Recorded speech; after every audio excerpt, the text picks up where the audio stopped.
집사 잘하면 믿음에 큰 담력이 생긴다라는 제목으로 하나님 말씀 증거하도록 하겠습니다. 이야기가 중요합니다. 이야기가 없으면 나라도 민족도 종교도 쇠퇴되게 돼 있습니다. 대부분 지금 역사상 남아있는 나라들을 보면은 언어적인 측면도 있지만 이야기가 있는 민족입니다. 이야기가 있는 민족은 사라지지 않고 이야기가 없었던 그런 원시적인 민족들 이런 사람은 다 없어져 버렸어요.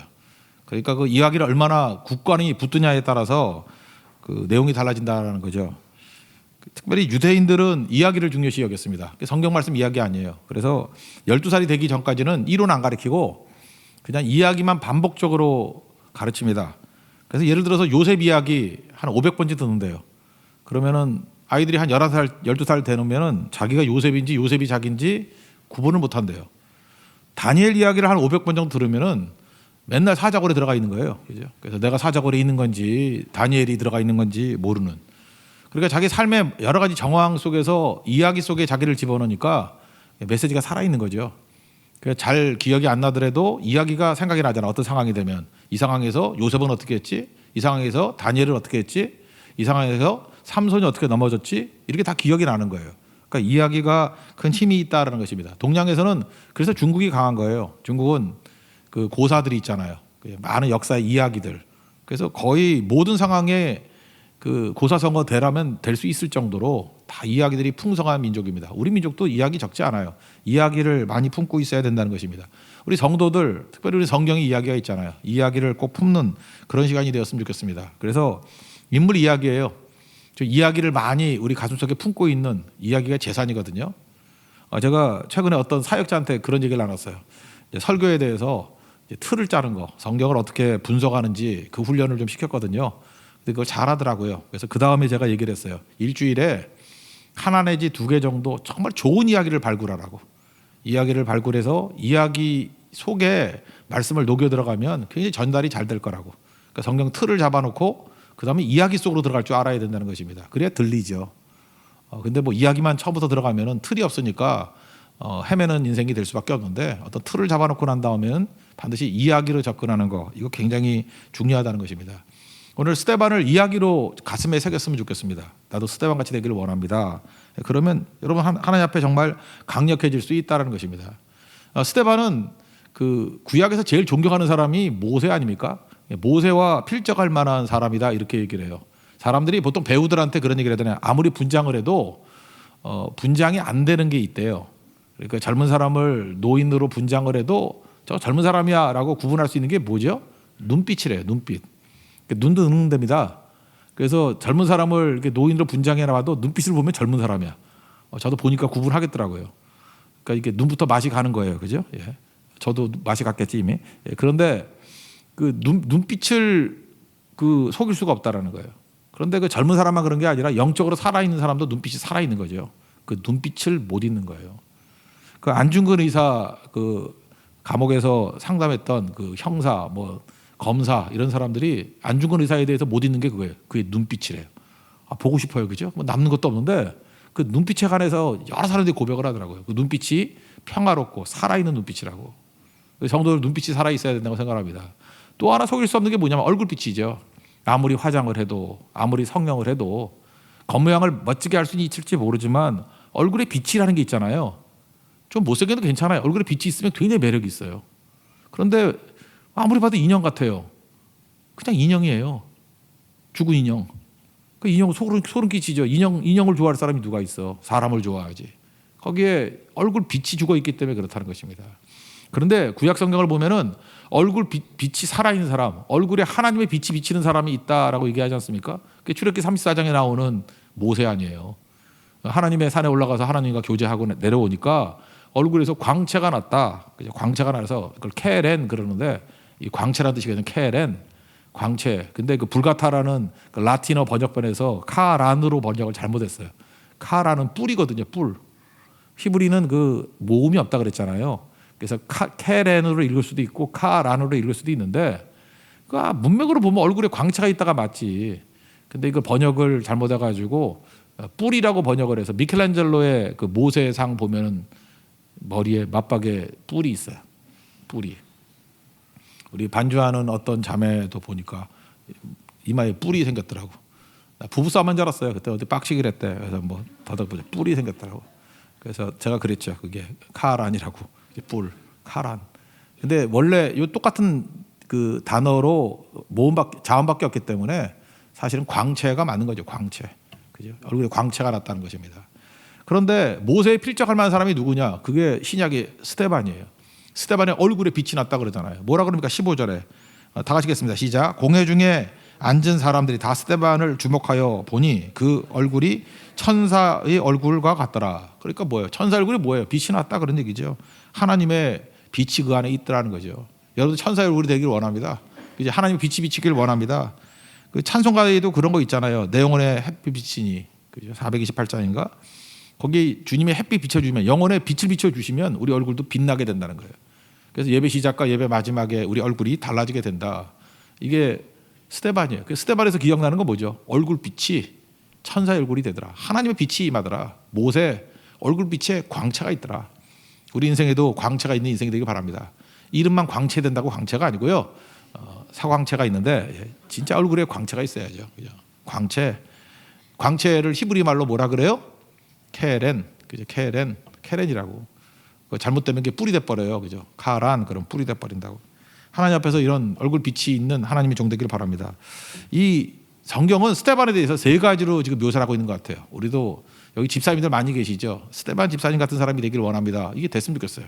첫 번째는 첫 번째 집사예요. 최초의 집사가 스데반이에요. 그것도 7명 중에 1번이에요, 이름이. 그러니까 최초의 집사죠. 집사 중에 집사, 스데반이에요. 그래서 모든 집사들은 스데반 같이 되기를 원합니다. 이게 돼야 되는 거고. 두 번째는 변증가라 그러는데, 아폴로지스트라 그러는데, 변증가. 그러니까 변증, 예수님을 이렇게 증명해서 전도하는 사람, 변증 전도자였어요. 아폴로지스트. 그러니까 최초의 변증 전도자, 그리고 최초의 사실은 순교자죠. 그러니까 스데반 그룹은 세 가지 칭호가 있는 거예요. 우리도 이런 칭호가 있었으면 참 좋겠어요. 그죠? 하나는 첫 번째 집사. 근데 그 집사님이 전도 변증자, 변증하는 전도자, 아폴로지스트. 항상 말씀을 증거할 준비가 돼 있는 사람, 질문에 대해서 답할 준비가 돼 있는 사람.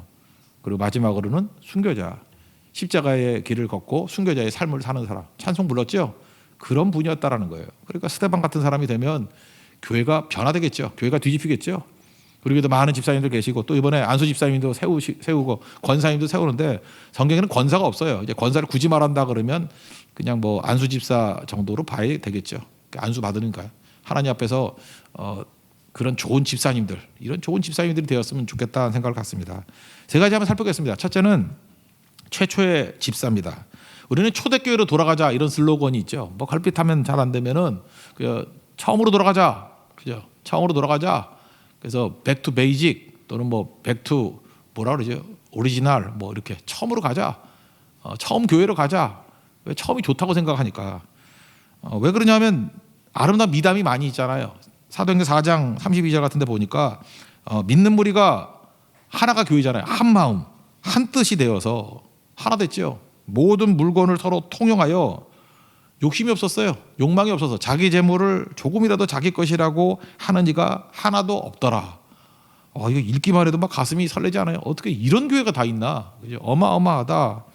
그래서 유토피아인가 봐. 이런 데가 있나? 뭐 그런 생각을 합니다.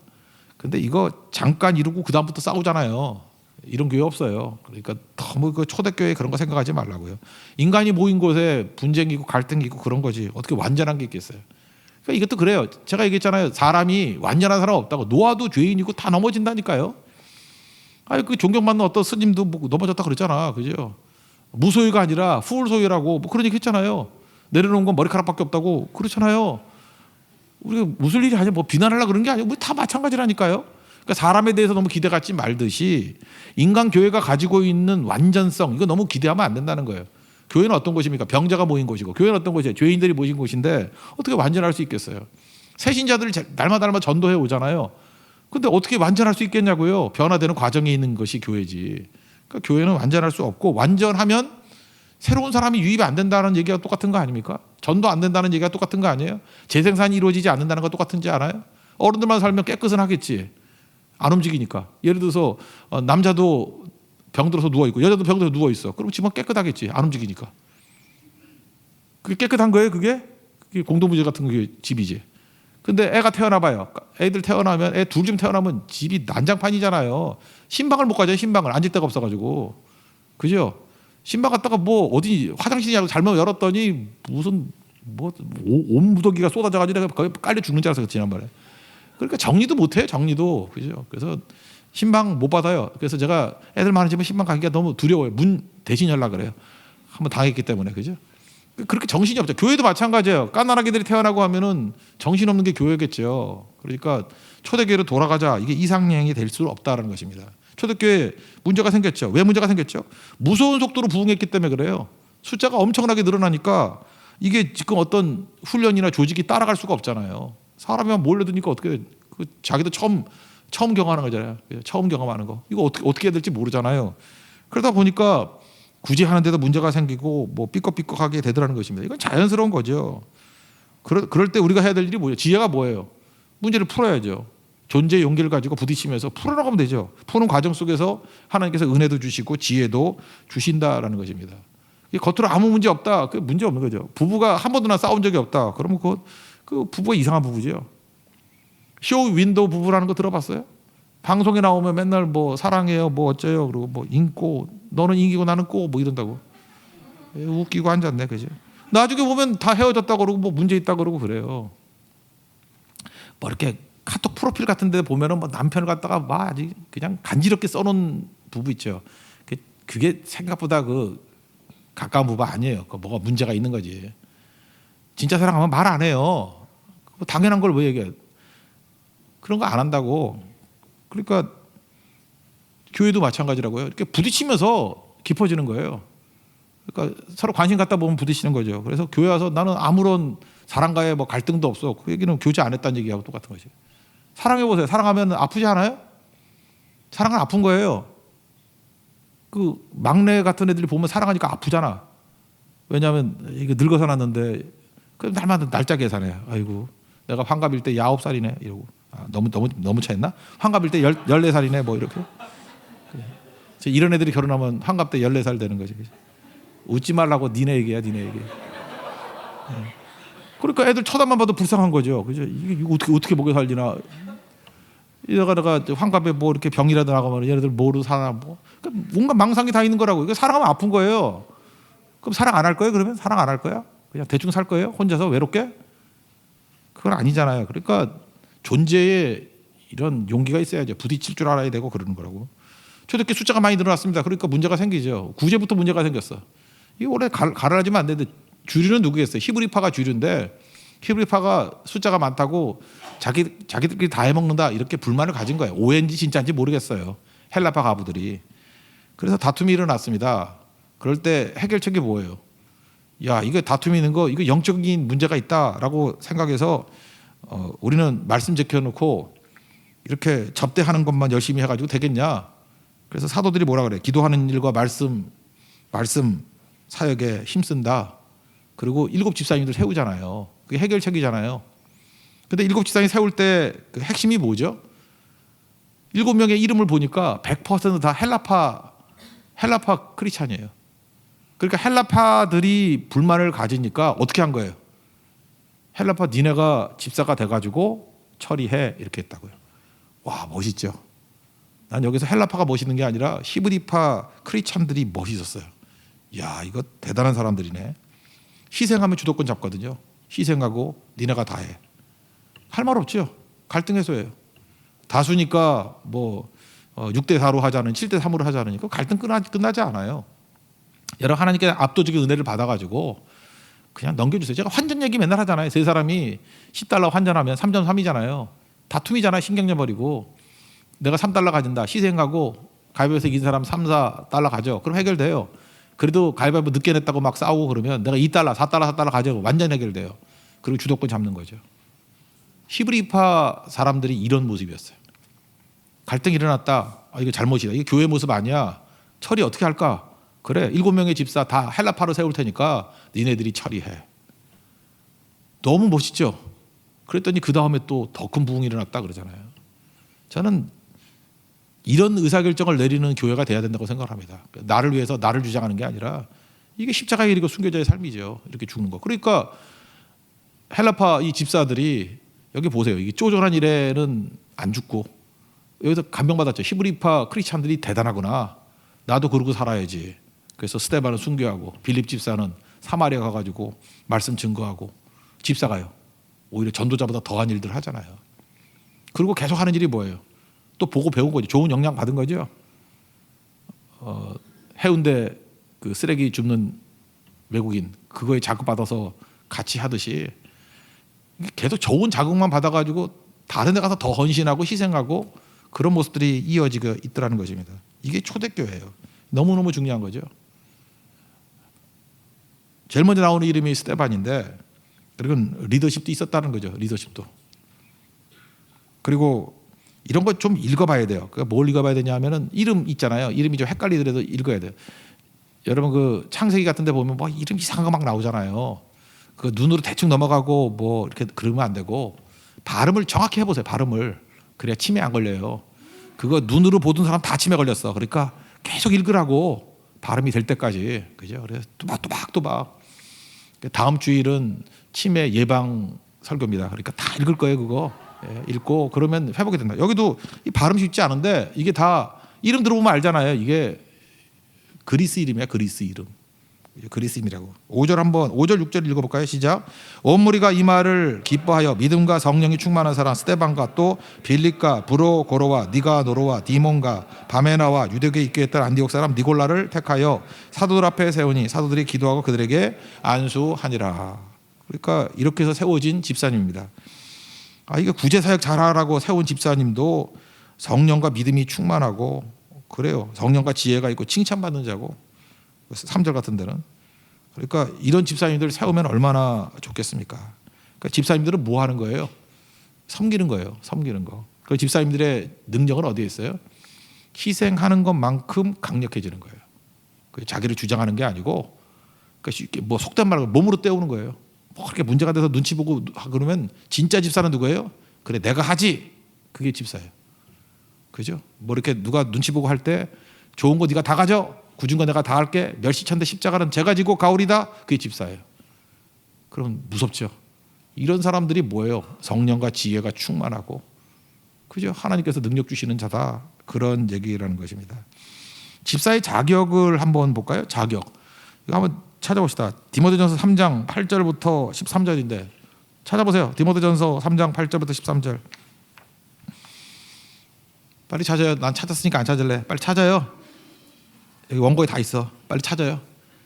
디모데전서 3장 8절부터 13절까지 다 같이 읽겠습니다. 시작. 이와 같이 집사들도 정중하고 이를 구위헌하지 아니하고 술에 임박히지 아니하고 더러운 일을 탐하지 아니하고 깨끗한 양심에 믿음의 비밀을 가진 자라야 할지니 이에 이 사람들을 먼저 시험하여 보고 그 후에 책망할 것이 없으면 집사의 직분을 맡게 할 것이요 여자들도 이와 같이 정숙하고 모함하지 아니하며 절제하며 모든 일에 충성된 자라야 할지니라. 집사들은 한 아내의 남편이 되어 자녀와 자기 집을 잘 다스리는 자일지니 집사의 직분을 잘한 자들은 아름다운 지위와 그리스도 예수 안에 있는 믿음의 큰 담력을 얻느니라. 여기 조건 중에 뭐예요? 뭐 집사들 정중해야 된다. 예의 바라야 된다는 거고. 그죠? 막 가면 안 되고 일구이연하면 안 된다. 헛된 말 하면 안 되고 술에 입 박히지 아니하고 그러니까 입만 안 박히면 되는 게 아니라 아예 먹지 말아요. 그죠?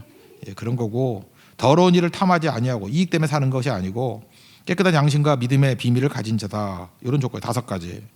이런 사람들은 어떻게 알죠? 시간의 테스팅을 가지라는 거예요. 시험하여 보고 그 다음에 직분을 맡길지니. 그러니까 너무 초신자들 한꺼번에 잠깐 세우는 거 아니라는 것입니다. 그 나중에 그 큰 문제가 되죠. 우리도 뭐 실수 그런 거 많이 하잖아요. 직분자들을 겉으로 볼 때 체질적으로 성실한 사람이 있거든. 또 체질적으로 이게 교회 같은 데 와가지고는 사실 인정받기가 되게 쉬운데 여자분들 같으면 그냥 주방에 가서 죽도록 일하면 눈에 확 띄잖아. 그죠? 남자들 같으면 우리 교회는 좀 덜하지만 주차가 좀 주차난 있는 데 가서 주차 봉사만 하면 눈에 확 띄잖아. 안 그래요? 그리고 끝나고 난 다음에 청소만 열심히 해도 눈에 확 띄잖아. 그거 아니면 낮에 와가지고 여기서 2시간만 기도하고 있으면 눈에 확 띄잖아. 그 교회에서 눈에 확 띄는 거 뭐 힘들어요? 그래서 교회가 사기치기 제일 좋은 데야. 내가 진짜 사기를 치려고 딱 어느 교회 가가지고 믿음 좋은 사람 하려고 하면 할 것 같은데. 그죠? 얼마든지 할 것 같은데. 내가 불교 가서 한번 해볼까? 그냥 한 달 내로 최고의 불자 같은 모습으로 딱 보이고. 그 쇼로도 할 수 있다라는 거예요. 쇼로도. 근데 체크해버린 거예요. 체크. 시간의 태승이죠. 근데 그거 한두 달은 하겠지만 몇 년 하면 할 수 있겠냐고요. 그래서 초신자 함부로 세우지 말라는 거예요. 왜냐, 그 교회가 큰 시험에 들 수 있다. 그런 거죠. 또 여자 집사에 대한 얘기도 나오죠. 11절에 보니까 정숙하고 모함하지 아니하고 절제하고 뭐든지 충성된 자야 된다. 약간은 좀 이렇게 말 같은 거 이런 거를 좀 말하는 것 같죠. 그 다음에 한 아내의 남편이 되어 자녀와 자기 집을 잘 다스리는 자다. 수신자가 치구평천하. 이거 맞는 거죠. 가까이 있는 가정부터 잘 돌보는 게 좋다. 근데 이걸 정죄하는 도구로 삼으면 안 되고 이런 사람이 돼야 된다. 뭐 이런 거죠. 이 공자님 하신 말씀에 뭐 그런 거 있잖아요. 15살에 지학 그래가지고 뭐 학문을 세운다. 30살이 뭐죠? 이립이니까 뭐 자립한다. 40살이 그 유혹이 많다잖아요. 불혹. 유혹에 넘어지지 않는다가 아니라 유혹이 제일 많을 때가 40대예요. 그러니까 불혹이지. 이겨야 된다 해서 불혹. 이겨야 될까? 반대로 생각하면 돼요. 50이 지천명, 50에 지천명 해요? 저도 50대 후반인데 50명이 지천명 해요? 못하죠. 무슨 놈의 지천명을 해. 못하니까 1000명을 아는 모습이 돼야 된다. 그게 50대고 60대가 이순은 뭐라고 번역해야 되나? 귀가 순하다? 뭐 이렇게 할 수도 있지만 뭐 들으면 깨우친다 이렇게도 해석할 수 있고 저는 이순 그 앞부분이 더 좋은 것 같아요. 뭔 소리를 들어도 승질 안 내고 잘 들을 수 있는 부드러운 귀 그런 거 있잖아요. 그죠? 60살 되면 그러죠. 60살 넘어가지고 잠깐만 말 듣고 화내고 하면 보기 싫은 거라고. 근데 저는 70살이 기대돼요. 70살. 그죠? 그 종심소욕 불유구. 참 멋진 말이에요. 종심소욕 불유구. 내가 원하는 대로 멋대로 하더라도 그것이 법도에 어긋나지 않는 거. 참 그게 좋은 거잖아요. 그러니까 몸이 배이는 거죠. 저는 신앙에 있어서도 이런 모습이 되는 거 종심소욕 불유구. 이게 집사의 자격이라고 생각해요. 그냥 하나님 잘 섬기고 충성했더니 그냥 별로 신경 안 쓰는 거야. 교회 와서 피곤하지도 않아. 그냥 자연스럽게 그냥 자기 자연스럽게 해도 그것이 법도에 어긋나지 않아. 하나님의 뜻에 어긋나지 않아. 여기까지 가야죠. 그러려고 그러면 어떻게 하면 되죠? NIBC. 내가 죽고 예수로 살면 되죠. 그냥 살아도 돼요. 그냥 살아도 하나님의 뜻에 어긋나지 않아요. 종심, 소욕, 불유구. 그런 인생 사는 거. 그게 집사다. 이게 제일 중요한 거겠죠. 그러면 이렇게 살다 보면은 잘 보세요. 이게 스테반 집사도 그렇고 빌립 집사도 그렇고 집사님들이에요. 집사님들이 이 사역을 잘 하니까 어떤 일이 뭐죠? 아름다운 지위를 얻죠. 집사인데도 불구하고 사도들 레벨로 올라가잖아요. 얼마나 인정받아 크게. 그리고 그리스도 예수 안에 있는 믿음의 큰 담력을 얻는지라. 이렇게 집사를 충실하게 하다 보면은 하나님이 나와 함께하는 거, 하나님 내게 승리를 주시는 거, 하나님께 내게 열매를 거두는 거를 보는 거예요. 자기 몸으로. 그러니까 믿음의 큰 담력을 갖아요. 그러니까 집사 제대로 하면요, 집사 제대로 하면 담대한 믿음 갖는다니까. 집사를 잡사같이 하니까 맨날 쫄아가지고 뭐 이것도 못하고 저것도 못하고 그러는 거죠. 아, 이거 어저께 잠이 안 오더라고. 이런 집사님이 나올 생각하니까. 또 잠이 안 오더라고. 안 보여서. 참 미치겠어요. 그죠? 여기는 참 집사님들. 그럼 나머지는 가짜인가? 그건 아니지만 하여튼 간에 매가리 없는 집사가 아니라 진짜 성경에 말하는 이런 집사. 그래서 믿음의 큰 담력을 얻는 그 정도까지 가는 분들 되시기를 원합니다. 이게 스데반이에요. 그래서 스데반의 칭호 1순위가 뭐냐? 순교자 아니에요. 그는 첫 번째 집사였다. 그러면 모든 집사님들의 모델이 뭐가 되겠어요? 누구같이 돼야 돼요? 스데반 집사같이 돼야 돼요. 스데반 집사같이 되기 원합니다. 큰 담력을 얻기를 원합니다. 여기까지 가기를 원합니다. 그래서 집사님들이 가면 적어도 디모데전서 3장 8절부터 13절까지 써놓고 읽어야죠. 이런 집사 되기를 원합니다. 이 모습이 되기를 원합니다. 맨날 장로 되고 싶어가지고 이거는 찢어버리고 맨날 장로만 올려놓고 하면 안 되죠. 제대로 된 집사 하면은 이걸로도 충분한 거예요. 사실은 더 강력한 거죠. 성경에 장로로서 그렇게 뛰어난 사람 별로 없어. 그죠? 집사로서 뛰어난 사람이 훨씬 많지. 장로는 나중에 목사하고 섞여가지고 설교 장로가 목사고 그 다음에 이렇게 시무하는 장로들이 또 따로 있고 이렇게 분리되는 거예요. 그러니까 좋은 집사가 기본이에요. 좋은 집사 되십시오. 두 번째는 아폴로지스트라 그래서 변증 전도자라 그러죠. 변증이라는 게 뭐냐? 예수님이 진리임을 증명하고 설명하는 걸 변증이라 그래요. 아폴로지스트 그러면 그거 하는 사람, 베드로전서 3장 15절에 이런 말씀이 있죠. 너희 마음에 그리스도를 주로 삼아 거룩하게 하고 너희 속에 있는 소망에 관한 이유를 묻는 자에게 대답할 것을 항상 주의하되 온유와 두려움으로 하고. 그러니까 이거예요. 그리스도, 그러니까 너희 속에 있는 소망에 관한 이유를 묻는 자들이 있잖아요. 그들에게 대답할 것을 항상 준비하는 사람. 그게 아폴로지스트예요. 변증 전도자. 그러니까 믿지 않는 사람들이 우리에게 묻지요. 그러면 그 묻는 거에 대답을 정확히 해주는 거. 그런 것들이죠. 그러려고 그러면 정리해야 되겠죠. 뭐 설교로 정리할 수도 있고 책으로 보고 정리할 수도 있고 성경을 연구해서 어떤 중요한 것들, 오영리 같은 것도 일종의 그 변증 전도자 중에 가장 기초적인 무기예요. 오영리, 구원의 도리 같은 거. 지난주 금요 철야 때 했던 거 사무엘하 12장 같은 거 뭐 이거 설교 난제가 해결됐다 그러는 청년들이 많대. 저한테 3명이나 그런 얘기 하더라고. 이제까지 풀리지 않던 문제가 풀렸다고. 우리 이런 거잖아요. 하나님의 은혜로 우리가 회개했습니다. 회개하면 용서해 주시죠. 이거 의심하는 사람 아무도 없어요. 회개하면 용서 받는다. 근데 그 다음 문제예요. 그러면 용서가 뭐냐는 거예요. 죄는 용서받았다. 그럼 벌도 용서받냐? 아닌 것 같잖아요. 다윗을 보니까. 죄는 용서했다 그러는데 뭐 벌 받을 거 다 받잖아.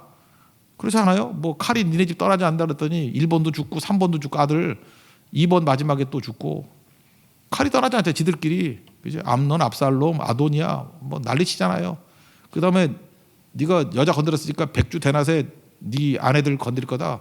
나중에 그 압살롬이 후궁들 옥상에다가 텐트 쳐놓고 막 범하는 그런 얘기 나오잖아요. 무섭죠? 하나님이 이에는 이 눈에는 눈 같고 그다음에 아이 죽으리자 그랬더니 애 죽잖아요. 이 정도면은 뭐 용서했다는데 뭐가 용서야? 용서인데 벌 받을 거 다 받고 그냥 개작살 나는 거죠. 근데 우리 가운데 죄 안 지은 사람이 있어요. 그럼 우리도 이런 거야? 이런 생각이 든다고요. 그러니까 이거 갖다가 또 해석하려고 억지 해석을 하는 거죠. 칼빈 같은 사람은 뭐라고 얘기했느냐? 이거는 벌이 아니고 이건 징계야. 벌하고 징계하고 똑같지 않아? 뭐가 달라 이거? 벌이 아니고 징계래. 징계는 뭐냐 하면은 연단하는 거라고. 사랑하는 아들이기 때문에 징계가 없으면 참 아들이 아니다. 히브리서 12장 얘기를 하면서 그래서 이거 징계다. 억지 같아요. 조금 약간 그죠? 뭐 그게 그거지 뭐. 그래서 뭐 칼빈 얘기했으니까 욕도 하기 힘들고 뭐 그런가 보다 하고 넘어가는 거예요. 그죠? 그렇지만 시원하진 않아요. 시원하진 않아. 또 어떤 사람은 이건 자연 원리다. 인간론이라는 거예요. 심은 대로 거둔다. 그러니까 아버지가 그렇게 개판치니 아들이 뭐 보고 배우겠니? 그래서 암논도 아버지 보고 배워가지고 그지 됐고 압살롬도 아버지 보고 배워서 그지 됐고 요압 장군도 그 우리야 죽이는 거 다 알잖아요. 그거 보고 배워가지고 그렇게 어려워진 거다. 이것도 뭐 틀린 건 아닌데 그렇게 시원하지가 않아. 근데 그 핵심이 뭐예요? 이제 변증을 이렇게 하는 거예요. 변증은 에스겔서라고 예레미야에 있는 새 언약에 관한 거. 하나님 기억도 하지 않는다. 그러니까 죄도 용서하고 벌도 기억지도 않는다는 거예요. 그리고 예수님에 대한 예언이 이사야서 53장에 나오지 않아요? 3절에 5절이죠. 53장 5절. 그가 찔림은 우리의 허물 때문이고 그가 상함은 우리의 죄악 때문이라고. 그가 징계를 받으면 우리가 평화를 누리고 그가 채찍에 맞으면 우리가 나음을 입었더라고. 이중 징계되면 안 되죠. 예수님이 십자가를 통해서 우리 죄를 사했을 뿐만 아니라 우리의 죄 벌까지도 담당하셨어요. 그가 채찍에 맞음으로 우리가 나음을 입었대요. 대신 맞는 거예요. 예수님이.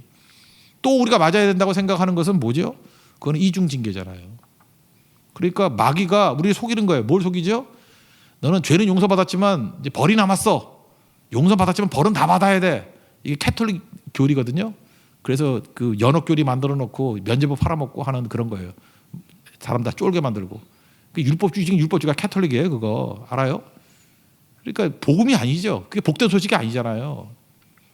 그러면 이게 왜 중요하냐? 우리 크리스찬들이 예수 믿고 난 다음에 고난이 있어요? 없어요? 있다고요. 근데 마귀는 이걸 뭐로 속이는 거예요? 벌이다라고 속이는 거예요. 죄에 대한 벌이라고. 아닙니다. 이건 그리스도를 위한 고난이에요. 영광의 고난이에요. 바울을 보세요. 바울이 핍박자였잖아요. 얼마나 많은 예수 믿는 사람 죽이고 스데반도 죽이는데 옆에 증인으로 서 있었고. 그럴 때 바울이 언제 자기가 내가 죄를 많이 져서 벌 받는 거야 그런 적 있어요? 아니죠. 내가 그리스도의 일꾼이라고. 그래서 그리스도를 위해서 강의 위험, 바다의 위험, 온갖 위험을 다 담당하라. 이건 영광의 고난이라고. 예수를 위해서 십자가를 지는 거라고. 그리스도의 남은 고난을 내 육체에 채운다고. 골로새서 그렇게 표현하잖아요. 그러니까 다르죠. 이거는 그리스도를 위한 고난인 거지 죄값 아니에요. 그러니까 마귀는 우리를 정지해서 뭐로 만들어요? 죄책감에 사로잡히게 만든다고.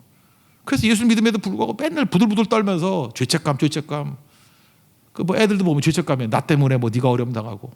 다윗 이거 생각하는 거예요. 내가 잘못해가지고 네가 뭐, 엄마들 그러잖아요. 애가 대학 떨어지면 뭐 내가 잘못해서 네가 대학 떨어졌어 이러고. 아, 뭔 관계가 있어요? 뭔 관계? 맨날 그런 식으로 죄책감이 있으니까 죄책감이 사실 전수가 되는 거지. 복음이 뭔데요? 예수님이 죄 용서해 주셨고 죄책도 사해 주셨고 죄 벌도 다 사해 주신 거예요. 믿습니까? 이제 우리 그리스도 안에서 이제 자녀로서 자발적으로 십자가의 길과 순교자의 삶을 사는 거예요. 그리스도 영광을 위해서. 그 죄값 아니에요. 죄값이 아니고 그리스도를 위한 고난이라고. 다르잖아 이게. 이게 영광의 고난이고 이거는 우리의 자발적인 고난이고 내가 그리스도를 바라보면서 기뻐하는 고난이에요. 근데 마귀는 고난을 갖다가 이렇게 죄책감으로 깔아 뭉개버리게 만든다는 거예요. 이런 것들을 설명해 주는 걸 뭐라 그래? 이거를 아폴로지스트 그런다고. 변증. 그러니까 그따위 소리 하면 여러분 뭐 해야 돼요? 변증해야 된다고 가서 그거 아니야. 그거 아니라고. 뭐 죄 용서는 됐지만 그게 이제 고해 성사거든요. 그렇지만 죄벌은 다시 받아야 돼. 그래서 고행도 해야 되고 뭐 그래서 그거 다 안 하면 천국 못 간대. 연옥고리 만들고 이따위 이런 비복음적인 소리들 개수작하지 마라. 그러고 버려야 된다고. 그게 변증이에요. 변증. 예수님의 구원의 완전성 얘기를 하고 그럼 우리에 있는 고난은 뭐냐? 이건 십자가의 길을 걷는 거야. 영광의 고난이고 세상과 악한 마귀와의 싸우는 그런 고난일 뿐이지 이건 일시적인 고난일 뿐이지 이건 죄값 아니야. 그러고 나갈 줄 알아야죠. 그걸 뭐라 그래요? 변증. 변증 잘해야 됩니다. 변증. 여기 7장 뭐 길어서 읽지는 않았는데 7장에 나오는 긴 스데반의 설교가 변증 설교예요. 변증. 하나님은 한 장소에 묶일 수 없다. 그런 거예요. 한 장소에 묶일 수 없고 한 사람에게 묶이는 게 아니라 그러니까 여기서 루터가 빼낸 말씀이 있잖아. 렛과 비가 하나님을 하나님 되게 하라. 네 머릿속에 있는 하나님을 제한하지 말라는 거예요. 하나님은 네 생각보다 더 큰 걸 하실 수 있다. 그런 말씀을 하시고 이스라엘 백성들은 선지자 보내서 하나님이 새로운 지평을 열어줄 때마다 항상 거부했다. 너희는 거부하지 말아라. 그렇게 변증하고 있어요. 변증. 여러분 변증가들 되셔야 됩니다. 변증가들에게 준비하는 게 꼭 필요해요. 역사상 지금 이 시대에 좋은 변증가 몇 명 소개를 해드릴게요. 대표적인 C.S. 루이스입니다. 제가 보니까 좋은 변증가예요. 대학 교수들 가운데 어떻게 예수 믿게 됐습니까? 제가 물어보면 C.S. 루이스, 뭐 순전한 기독교, 미어 크리스찬리티 뭐 이런 거 읽고 변화된 사람이 제일 많아요. 뭐 총장도 내가 몇 명 봤어요. 그러니까 C.S. 루이스 맨날 C.S. 루이스 얘기하는 이유가 뭔지 알겠죠? 이게 이 사람이 아폴로지 변증하기 때문에 그래요. 아폴로지스트의 변증가. 그 다음에 조금 딱딱하긴 하지만 제가 진짜 좋아하는 옛날 변증가가 있어요. 폴 리틀이라고. 생명의 말씀자에서 이게 조그만 책들 엄청 많이 나왔어요. 옛날 책들. 새로도 나올 거야. 폴 리틀. 그럼 무조건 사도 돼요. 폴 리틀. 정말 좋은 책이에요. 그거를 갖다 아작아작 씹어먹으면 정말로 좋은 책이에요. 그냥 읽으면 재미는 없어요. 근데 아작아작 씹어먹으면 엑기스가 다 모여있는 거야. 폴 리틀. 폴 리틀. 잊지 마세요. 폴 리틀. 성은 리틀이지만 절대 리틀 아니에요. 그레이시에요. 그레이. 폴 리틀. 폴 리틀. 그 다음에 뭐 C.S. 루이스의 후계자라 그러는데 그 정도 급은 안 되는 것 같은데. 앨리스트 맥그라스라는 사람이 있어요. 우리나라도 뭐 작년에도 오고 그랬어요. 앨리스트 맥그라스. 솔직히 저는 별로 높이 평가 안 해요. 뭐 죄송합니다. 이분도 들으면 또 한국말을 모르니까 하여튼간에 뭐 그냥 별로 재미없어요. 이분은 뭐 어정쩡해. 대중성도 없고 그렇다고 또 폴리트를 갖고 이렇게 뚝심도 없고 애매모호해. 애매. 목회자 중에서도 변증적인 분이 있어요. 팀 켈러라고. 팀 켈러. 지금 뭐 암투병하고 계시는데 팀 켈러 책들이 많이 요즘 나오죠. 그것도 일종의 변증서예요. 그리고 금년 5월에 돌아가신 분 있죠. 라비 제컬라이어스. 이분이 제가 볼 때 탁월한 변증가예요. 그래서 이 중에 골라서 하기 힘들다 그러면 C.S. 루이스, 폴 리틀, 라비 제컬라이어스. 이분. 금년 5월에 돌아가셨어요. 정말 훌륭해요. 이분은 유튜브 같은 데도 이렇게 대담하는 것도 되게 많이 있어요. 뭐 하워드 대학에서 뭐 학생들 질문할 때 대답해 주는 것 때 무릎을 쳐요. 아, 변증은 이렇게 하는 거구나. 살아있는 변증을 배우고 싶다면 라비 제커라이어스 이 사람 거를 이거는 책보다도 유튜브 같은 데 보세요. 나와요. 쭉. 변증이 이런 거구나. 그래서 여러분 잘 준비해서 소망에 관한 이유를 묻는 자들에게 대답해 줄 수 있는 믿음의 종 되길 바랍니다. 다시 스데반으로 나와요. 스데반은 첫 번째 집사님이었다. 두 번째, 첫 번째 변증가였다. 변증 전도자였다. 아폴로지스트였다. 여러분도 변증자 되는 축복이 임하기를 바랍니다. 그리고 마지막으로는 순교했죠. 순교. 이렇게 얘기를 하니까 뭐 이를 가면서 죽여버리겠다 그러는 거죠. 그래서 도시 밖으로 끌고 가가지고 돌로 쳐 죽였습니다. 이게 성경 한번 읽어봅시다. 7장 54절부터 58절까지. 54, 58절 7장입니다. 54절부터 58절까지 읽겠습니다. 시작. 그들이 이 말을 듣고 마음에 찔려 그를 향하여 이를 갈거늘 스데반이 성령 충만하여 하늘을 우러러 주목하여 하나님의 영광과 미 예수께서 하나님 우편에 서신 것을 보고 말하되 보라 하늘이 열리고 인자가 하나님 우편에 서신 것을 보노라 한데 그들이 큰 소리를 지르며 귀를 막고 일제히 그에게 달려들어 성 밖으로 내치고 돌로 칠세 증인들이 옷을 벗어 사울이라 하는 청년의 발 앞에 두니라. 그러니까 원래 이스라엘의 사형 방법은 투석이에요. 돌 던져 죽이는 거. 그러니까 이스라엘에서 가장 가혹한 재앙이에요. 이 돌에 맞아 죽을 때 고통이 엄청나대요. 그러니까 보세요, 막 눈알이 튀어나오고 골이 깨지고 뭐 잘 죽지도 않잖아요. 창자가 흘러내리고 돌멩이 맞아 죽으려니까. 그리고 무덤도 없어요. 돌무더기예요. 이게 돌로 친다는 거죠. 이게 이스라엘의 사형법이에요. 그다음 로마의 사형법이 뭐죠? 십자가죠. 십자가. 그래서 둘 다 최악의 사형법으로 죽은 거예요. 예수님도 십자가라는 최악, 그다음에 이스라엘의 최악이 투석, 돌 던지기. 예수님하고 되게 비슷하죠. 그때 이게 돌 던지려 그러면 아무래도 옷을 입고 있으면 불편하죠. 그래서 자켓을 벗어서 맡겨주는 옷 보관소가 누구였냐? 사울이었어요. 그 58절 보세요. 거기 옷을 벗어 사울이라는 청년 발 앞에 뒀다는 게 옷 보관하고 있었던 거예요. 누구 훔쳐갈까 봐. 옷이 귀한 거니까. 그따위 짓 했던 게 사울이에요. 사울은 다 본 거죠. 다 본 거. 근데 마지막 죽음 장면이 순교자의 모습이 예수님하고 똑같아요. 예수님이 누가복음 23장 34절 보니까 저들의 죄를 사해 주십시오 그랬어요. 그다음 46절에 아버지 내 영혼을 아버지 손에 부탁합니다. 근데 순서만 바뀌었어요. 7장 59절 60절 읽겠습니다. 59절 60절 시작. 그들이 돌로 스데반을 치니 스데반이 부르짖어 이르되 주 예수여 내 영혼을 받으시옵소서 하고 무릎을 꿇고 크게 불러 이르되 주여 이 죄를 그들에게 돌리지 마옵소서 이 말을 하고 자지라. 예수님은 이 죄를 저들에게 돌리지 마세요. 내 영혼을 받으세요. 이렇게 죽었다고요. 그런데 스데반은 기억을 잘못했는가 봐. 순서를 바꿔가지고 주 예수여 내 영혼을 받으시옵소서 하고 원래 이게 앞인데 그죠? 뒤에 걸 이 죄를 저들에게 돌리지 마소서 마지막에 죄를 돌리지 말라고 하고 죽은 거예요. 그러니까 예수님의 죽음을 방불하는 거죠. 거의 똑같은 죽음. 이게 순교자의 삶이었다는 것입니다. 간단해요. 순교하려고 순교한 게 예수님과 동행하다 보니까 순교가 된 거죠. 나는 네 꿈이 뭐냐? 순교자. 그런 거 말이 안 돼요. 그러니까 주님의 십자가의 길을 동행하다 보면 어떤 사람은 살게 만드는 경우도 있고 어떤 사람은 순교하게 만드는 길도 있고 그냥 가는 거죠. 그 하나님의 인도하심이 하나님의 뜻이라고. 초대교회가 심각한 타격을 입었어요. 이런 스데반 같은 인재가 사라지니 어떡하나라고 고민했는데 우리도 마찬가지예요. 뭐 누구 죽으면 어떡하나, 누구 떠나가면 어떡하나, 저 사람 없으면 어떡하나. 제발 그런 걱정들 붙들어 매십시오. 사람에 대해서 연연해하지 말아요. 그거 살아도 되고 하나님이 데려가도 되고 어떤 거에도 괜찮아요. 주님과 동행하고 주님만 바라보면 된다고. 스데반이 죽었습니다. 어떡하나. 그런데 스데반이라는 이름이 뜻이 뭔지 알아요? 면류관이라는 뜻이에요. 스테파노스. 면류관. 서만학교회가 그랬죠. 죽도록 충성하라. 그러면 생명의 면류관을 준다고. 그때 그 면류관이 스테파노스예요. 똑같은 거라고. 그는 면류관이었어. 죽고 났습니다. 그랬더니 믿음이 전염이 되는 거예요.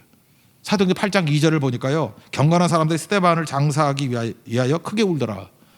스데반 죽은 걸 크게 울었다는 건 뭐예요? 자기가 크리스찬이라는 걸 드러내는 거죠.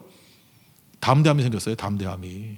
그죠? 그래서 숨어서 믿던 사람들, 이제 쫄던 사람들이 돌멩이 맞아 죽는 걸 바라보면서도 나도 죽을 수 있어 하면서 장사 지내고 울었어요. 이거 무슨 얘기예요? 퍼져나갔다는 거죠. 담대함이 있었다라는 거죠. 그리고 제일 중요한 게 뭐죠? 그 장면을 쳐다보고 있던 사울이 물론 다메섹도에서 부활의 예수님 만나고 난 다음에 변화됐겠지만 이때의 내용이 되게 중요해요. 제가 학교 다닐 때 재밌게 봤던 게 뭐냐면 7장에 나오는 스데반의 설교와 바울 신학과의 연관성 그런 거예요. 바울 신학의 대부분의 뿌리가 스데반 설교에서 나왔다라고 하는 그런 논문이 있었어요. 되게 재미있게 봤거든요. 그러니까 무슨 얘기예요? 그 논문이 말하고자 하는 얘기 뭐죠? 바울 신학에 엄청난 영향을 준 게 스데반이었다라는 거예요. 스데반은 죽었지만 죽어서도 말하는 자죠. 주변에 장사진에 많은 사람들에게 확산을 일으켰고 8장 보세요. 스데반의 죽음 때문에 각지 흩어져 가지고 사마리아부터 막 부흥이 일어나죠.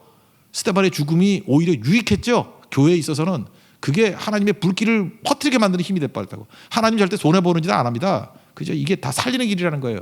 거기다가 스데반보다 더 뛰어나 보이는, 더 왕성해 보이는 영육 강건한 바울을 이렇게 세우잖아요. 바울은 사실 스테반의 카피캣이에요. 그죠? 스테반 때문에 바울 같은 사람이 일어나게 되잖아요. 우리가 그런 인생 살아야 됩니다. 스테반은 만만한 인생이 아니에요. 최초의 순교자였습니다. 최초의 집사, 좋은 집사님 되십시오. 그리고 그 다음에 잘 준비해서 질문에 대답해서 좋은 아폴로지스트, 변증가 되십시오. 그리고 마지막으로 주님과 동행하다 보면 순교자 되는 그 길까지 가는 하나님의 거룩한 종 되기를 축원합니다. 자리에서 일어나겠습니다. 십자가의 길 순교자의 삶 찬양하겠습니다. 내 마음에 주를 향한 사랑이.